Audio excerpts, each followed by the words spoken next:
소개받은 현재 항공우주공학 전공인데 네, 김정호 교수입니다.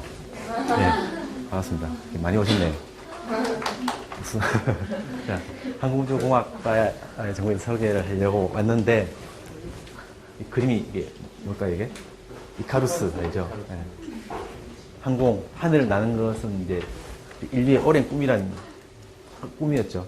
아시다시피. 그래서 날려고 무시한 노력을 했었고 그 과정에서 많이 떨어져 죽었습니다. 그죠? 뭐 로켓 쏘다가도 죽고 막 뛰어내려도 죽고 많이 죽었습니다. 많은 사람들이 희생을 통해서 마침내 라이트 형제가 첫 비행에 성공하면서 이 꿈이었던 신화 속의 꿈이었던 이 하늘 난다는 그 꿈이 현실이 됐죠. 그래서 우리 항공우주공학과가 거기에 보면은 이제 좀 하늘에 날고 싶다는 그런 꿈을 가진 사람들이 많이 왔었어요.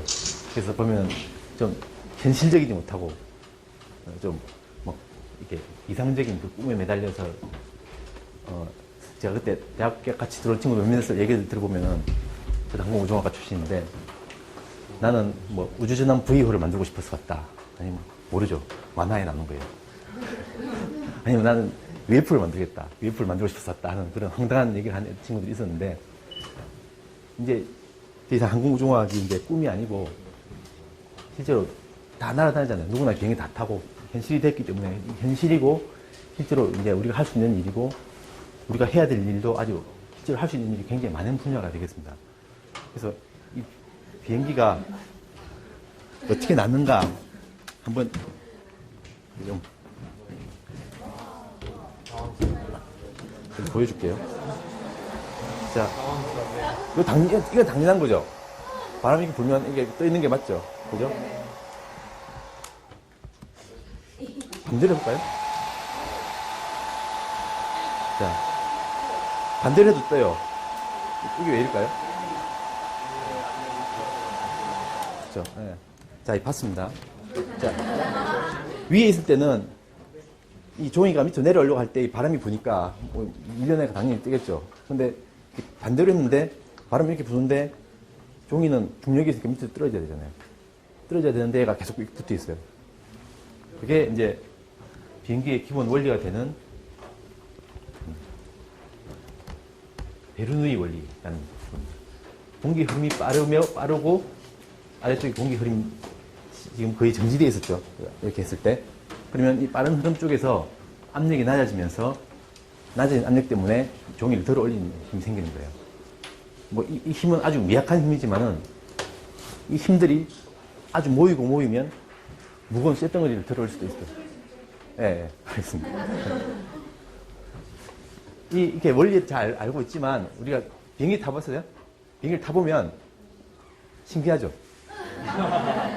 저는 신기해요. 저도 신기해요. 저는 비행기 이게 막 달리면 겁나잖아요. 처음에 막 겁나는데 이게 정말 또 오를까 이렇게 가다가 박는 거 아닐까 그런 생각이 드는데 정말로 이 원리가 그대로 적용이 돼가지고 우리 이 원리에 의해서 이만큼 이 정도 날개 크기를 만들고 이 정도 압력차가 생기면 이만한 비행기가 뜰 수 있을 것이다 하는 계산이 다 되어 있는 거거든요. 그럼 그대로 해서 그만큼 속도를 내고 필요한 압력차를 발생시키면 실제로 비행기가 뜹니다.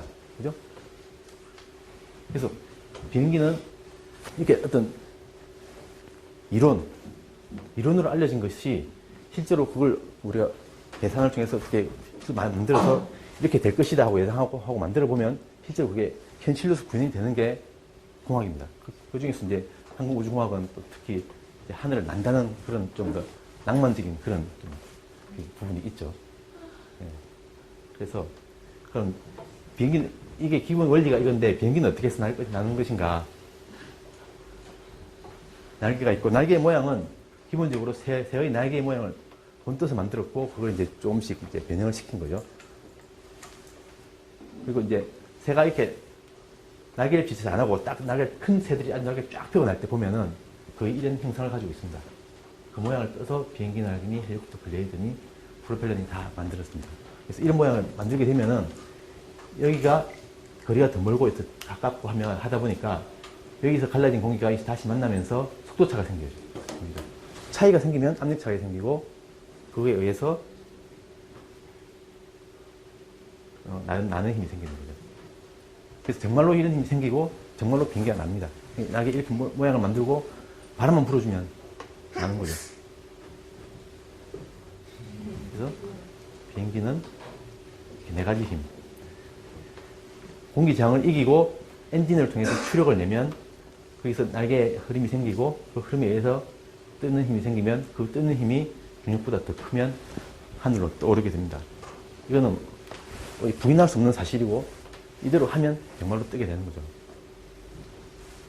뭐 동영상으로 설명을 한 건데요. 비행기가 날 때 날개 모양이 있으면 바람이 불고 앞으로 갈 때 앞으로 가게 되면 앞으로 감으로써 높은 압력, 낮은 압력으로 압력차가 생기고 거기서 의해서 나는 힘이 생깁니다. 이게 이제 베르노이 정리라는 것이고 리프트가 생기고 이 프로펠러에서 추력이 생기는 거죠. 트러스트라고 얘기하고 그다음에 이제 이게 중력과 항력을 이겨내면 항공기가 날게 되는 겁니다. 그래서 이 항공기가 날게 만들기 위해서 우리는 항공우주공학과에서 이제 크게 세 가지 분야로 나눠서 연구를 합니다.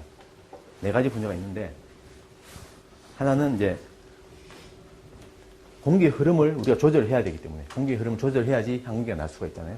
그래서 공기의 흐름을 조절해서 항공기가 날 수 있는 힘을 얻도록 하는 그런 부분에 연구를 하는 게 이제 공력 설계가 되겠습니다. 그래서 날 때 공기 저항은 최대한 작게 만들어야지 항공기가 좀 더 적은 에너지로 좀 더 빨리 잘 날 수 있겠고, 그 다음에 항공기 모양을 잘 만들어서 좀 뜨는 힘이 더 잘 생길 수 있도록 그렇게 만들어주는 게 이 공력 설계에서 하는 일입니다. 이건 수직 이착륙 비행기에서 공기 흐름이 어떻게 되는지를 이제 그래픽을 보여주는데, 비행기를 실제로 어떻게 해서 날아가면, 어떻게 만들면 이게 날아갈지를 실제로 다 만들어 봐서 시험을 해볼 수는 없잖아요. 아주 커다란 비행기를 만드는 것 자체가 엄청난 일인데, 그걸 실제 만들어서 테스트를 해볼 수는 없습니다. 아주 조그만 부품 같은 거 모르는데. 그래서 비행기를 실제로 만들기 힘들기 때문에 비행기를 컴퓨터 상에서 어떤 가상의 컴퓨터, 계산의 컴퓨터 만들어서 계산을 통해서 실제로 비행기 날렸을 때 어떻게 될지를 컴퓨터로 실험을 해봅니다. 항공과에서는 굉장히 좀 많이 활용이 돼야 됩니다. 실제로 직접 모델 만들기 힘들기 때문에. 그래서 이런 것들 이제 컴퓨터 활용을 굉장히 많이 하게 되고, 그래서 이런 것들은 다 컴퓨터를 통해서 공기의 흐름이라든지 압력 같은 것들이 계산이 된 거고, 그것을 이렇게 이제 눈으로 보여주는 게 되겠습니다. 그 다음에 이제 그러니까 항공기가 날기 위한 그 공기의 흐름을 조절하기 위한 어떤 외피 바깥 형태가 만들어지면은 그 형태를 실제로 구조물로 만들기 위해서 어떻게 효과적으로 만들지. 그러니까 항공기는 그냥 땅에 있는 구조물은 무조건 튼튼하게 만들면 그만이지만, 항공기는 튼튼하게만 만들어서는 안 되고, 이게 굉장히 중요합니다. 이게 서로 상반되는 개념이죠. 가벼우면서도 튼튼하게 해야 되기 때문에, 이 구조 설계라는 개념에서는 가장 첨단의 기술이 적용이 되어야만 하고, 그러기 위해서 역시 아주 실험도 많이 하지만, 그 이전에 역시 여기서도 컴퓨터를 이용한 가상실험이라고 얘기하죠. 컴퓨터를 이용한 계산을 통한 그 실험을 대체하는 그런 연구가 많이 진행이 되고 있습니다. 실제로 활용이 되고 있고요. 그 다음으로 이제, 이거 동영상이 깨졌나 본데. 그 다음에 이제 추력을 내는 거. 항공기 앞으로 나가야 되니까, 나가야지 양력도 생기고, 뜰 수도 있고 하는 거기 때문에. 그래서 그 엔진에 대해서 연구를 하는데, 항공기 쪽에서는 특히, 일단 기본적으로 자동차에서 쓰는 왕복형 엔진을 써서 프로펠러를 돌리기도 하지만은, 고속 비행기들은 제트 엔진을 주로 많이 쓰게 되고, 이 제트 엔진의 그 연소 현상들을 충분히 이해를 해야 되고, 그 다음에 또 중요한 게 로켓 쪽에서 로켓 엔진에 대한 연구도 굉장히 중요한 분야가 됩니다. 그래서 로켓 엔진이라든지 제트 엔진 같은 것들을 연구하는 부분이 이제 추진 설계 쪽이 되겠습니다. 그리고 이제 네 개 중에 마지막 네 번째가 항공기를 제어하는 것인데, 항공기는 자전거처럼 이렇게 핸들 튼다고 그냥 그대로 따라가는 게 아니고, 핸들 이렇게 조종사가 입력을 하면 그 입력이 이런 조종면이 움직임으로써 공기의 흐름의 변화를 줘가지고, 그게 이제 결국은 항공기에서 운동의 변화가 생기는데, 이 변화 관계를 그냥 조종한 대로 그대로 움직이는 게 아니라 어떤 동력학적인 상황 관계에 의해서 복잡하게 작용을 하다 보니까 이걸 자동적으로 조절하고 하는 그런 메커니즘이 필요합니다. 그래서 아주 복잡한 제어 알고리즘이 들어가야 되고, 특히 요즘은 좀 항공기도 이런 기본적인 형태 말고 이상한 특수한 형태의 항공기, 아까 봤듯이 수직 이착륙이 가능한 뭐 이런 항공기라든지, 아니면 아주 특수한 항공기,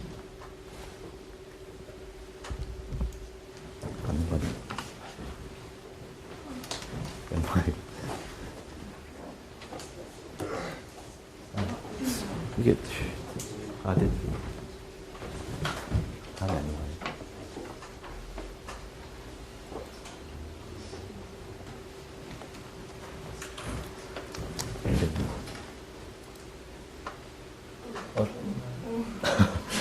왜 이럽니까? 네. 그래서 네 분야로 있는데 항공우주공학이 사람들이 참 많이 오해를 하더라고요. 옛날부터 제가 항공우주공학과 다녔다고 그러면 비행기 조종할 줄 아냐? 조종 못합니다. 한 번도 안 해봤습니다. 게임으로밖에 안 해봤습니다. 네. 그리고 비행기 고칠 줄 아냐? 못 고칩니다. 그냥 겪는 거예요. 그래서 정비를 배운 학교는 따로 있죠. 그러면 뭐냐, 항공우주공학은 비행체의 설계와 관련된 학문입니다. 비행기를 설계를 하는 거예요. 어떻게 하면 비행기가 좀 더 잘 날 수 있을지, 효과적으로 만들 수 있을지에 대해서 연구를 하는 겁니다. 그래서 인하대 항공공학 우주공학과에서는 졸업하려면은 항공기를 한 대를 만들어야 돼요. 4학년이 되면은 팀을 짜서 혼자서 하는 거 아닌 거예요. 그러니까 네 가지 분야가 같이 다 합쳐져야지 비행기 만들 수가 있다고 그랬죠.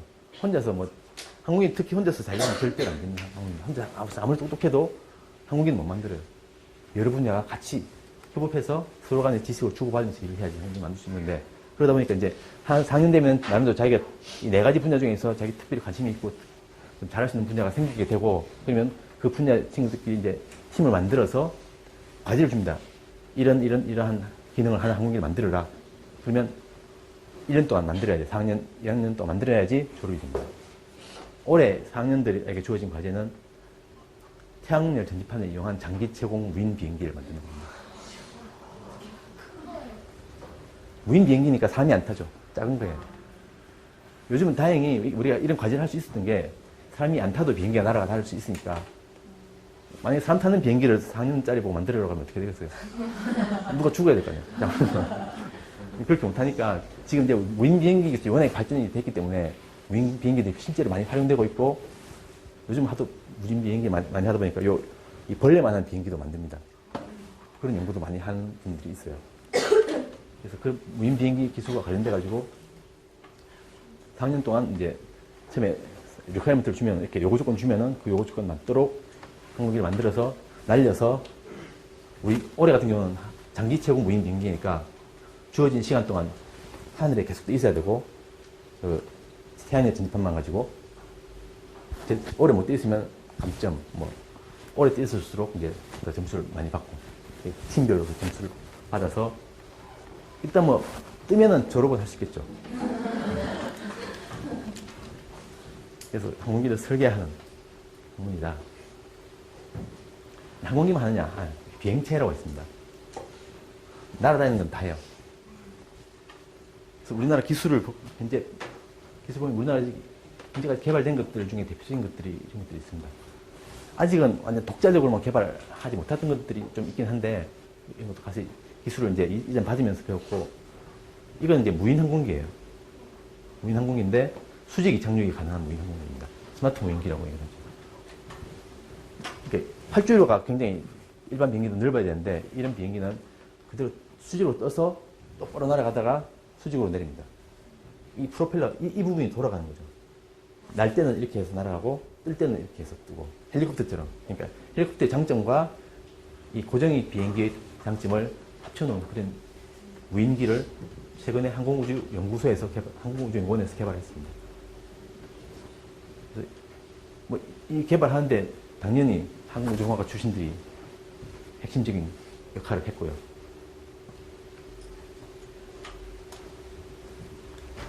그리고 이 방위산업 쪽으로도 많이 일을 하게 됩니다. 미사일이라든지 이런 좀 무시무시한 것들 좀 많이 하고요. 그리고 며칠 전에 아리랑 위성 3호를 올렸죠. 물론 로켓은 우리 로켓이 아니고 일본 로켓을 올렸습니다. 그래서 그 올리는 기술이 인공위성을 하늘로 올리려면 로켓이 필요한데 그 로켓 기술은 아직 우리나라가 좀 많이 처집니다. 왜 그런가 하면은 과거에 이제 우리나라 로켓 기술을 미국에서 좀 개발을 제한을 했거든요. 그 미사일로 바로 지금 북한에서 자기네들 인공위성 쏜다는데 다른 나라들이 못 쏘게 난리잖아요. 그 인공위성 쏘는 게 결국은 미사일 기술하고도 연관이 되기 때문에 우리나라도 그 미사일 관련돼가지고 로켓 기술이 좀 개발에 좀 제한이 받았었고 최근에 들어서 이제 개발이 시작하다 보니까 로켓 기술은 좀 떨어져가지고 최근에 나로호 2번 실패를 했죠. 네, 2번이나 실패했습니다. 그것도 사실은 이 아리랑 위성을 쏘아 올린 그 로켓 기술에 비해서도 한참이나 뒤떨어진 기술인데도 지금 실패를 했고 이제 3차 발사를 올해 안에 하려고 하고 있는데 항공우주연구원에는 여기 거의 이제 목숨 걸고 있습니다. 이거 실패하면 우리 망한다. 그래서 열심히 하고 있고요. 그러니까 앞으로 이제 시작이 많이 늦었기 때문에 아직은 좀 떨어지지만 앞으로 갈 길이 많고 그만큼 할 일이 많습니다. 아주 로켓 기술 관련돼서 할 일이 많고 그래서 이런 일들을 하게 되고 그래서 항공우주가 전망이라고 하면 보통 뭐 기계니 조선이 다른 분야에서는 그냥 일반 회사에서 주도적으로 개발을 하고 뭐 연구를 하는데 항공우주공학과는 사실 정부 주도로 하는 부분이 많이 있습니다. 전투기라든지 로켓이라든지 인공위성 같은 거는 상당 부분 정부가 어느 정도 나서서 좀 끌어가 줘야지 연구가 가능한 부분이기 때문에 그래서 좀 뭐 그 정부의 그 개발 로드맵에 따라서 우리가 앞으로 해야 될 일이 어느 정도 좀 근거에 잡히고 그에 따라서 프로젝트들이 생기고 그다음에 일자리도 뭐 만들어지고 그러니까 연구소에서 일할 그런 것들이 생기고 하겠죠. 나로호가 지금 우리 첫 번째 로켓이라면 이제 우리가 다음에 1920년도 2020년 정도에 발사할 계획인 우리 자체 기술로 개발할 로켓이겠습니다. 이런 로켓 개발 계획도 있고 뭐 있습니다. 요거는 최근에 저희 연구실에서 시뮬레이션 했는데 달 착륙선 언젠가 달 착륙하겠죠. 그래서 달 착륙선 착륙할 때 어떻게 될지 미리 한번 계산해보고 뭐 그런 것도 하고 있습니다. 그리고 뭐 전망할 거 많습니다. 무인기 특히 요즘 무인기가 굉장히 많이 각광을 받고 있고 한국 쪽에서는 무인기를 할 수 있는 일이 굉장히 많습니다. 군사의 목적도 있고 방송용 아니면 뭐 기타 산불 감시 뭐 기타 등등 그리고 나르는 자동차 이게 기계공학과에서 할 건가 자동차 아니 항공우주공학과에서 할 건가 좀 애매한데 어쨌든 나니까 항공우주공학과에서도 합니다. 이쪽에 관련 연구를 할 수 있고 뭐 이런 거 개발해서 벤치를 할 수도 있겠죠. 네. 그래서 지금 현재는 항공조선산업공학부의 항공우주공학 전공으로 되어 있습니다. 그래서 학과에 대해서 좀 설명을 드리면 개설, 졸업생 수 우리가 항공우주공학과에서는 뭐 몇 개 안 되지만은 탑3 인하대 항공우주공학과 탑3에 해당하고 그리고 뭐가 이상해? 학년 54명인데 여학생이 평균 5명. 굉장히 드뭅니다. 옛날에는 아예 없었습니다. 제가 학교 다닐 때는 아예 없었고 지금은 5명씩이나 있습니다. 아주 많은데. 그리고 5명들이 거의 뭐 확실히 잘합니다. 똑똑한 학생들이 많이 오고요. 특히 여학생들이 남학생들 사이에서 그냥 막 많이 두각을 나타내고 있고 뭐 90%면 사실 나 하기 싫어하는 친구들 빼고는 다 취업한다고 볼 수 있습니다. 일단 한국에 들어오면 그래서 학부만 졸업하고 취직한다면은 사실은 좀 더 넓은 분야, 기계 관련 분야는 전부 다 해당이 됩니다. 그래서 대한항공, 뭐 기타 등등 기계 관련 쪽으로 다 취업이 되고 대학원을 졸업하면 이제 좀 연구소 관련된 쪽으로 많이 가게 되는데 그러다 보면 국가연구소, 국방과학연구소라든지 항공우주연구원은 이제 국가에서 하는 연구소고 그게 이제 항공우주산업이나 기타 일반 기업체에서도 이제 항공우주 관련 연구소들이 있습니다. 그쪽으로 진출할 수가 있습니다. 항공우주 제가 빠졌네요. 예.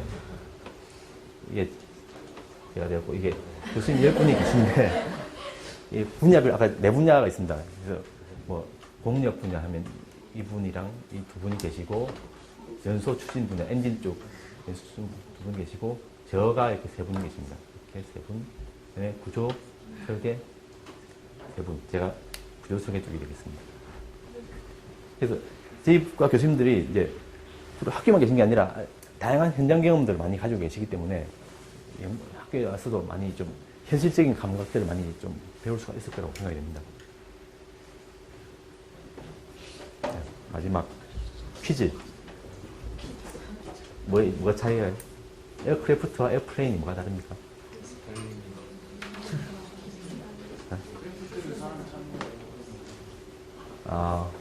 그건 아니고요. 둘 다 사람 탈 수 있습니다. 네?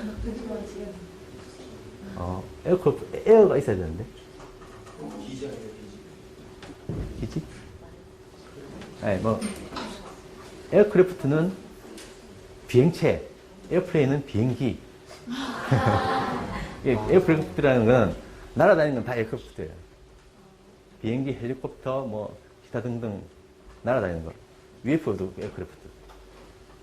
그 다음에 에어플레인은 날개가 고정되어 있는 비행기를 에어플레인이라고 합니다. 그러니까 픽스드 윙 에어크래프트가 에어플레인입니다.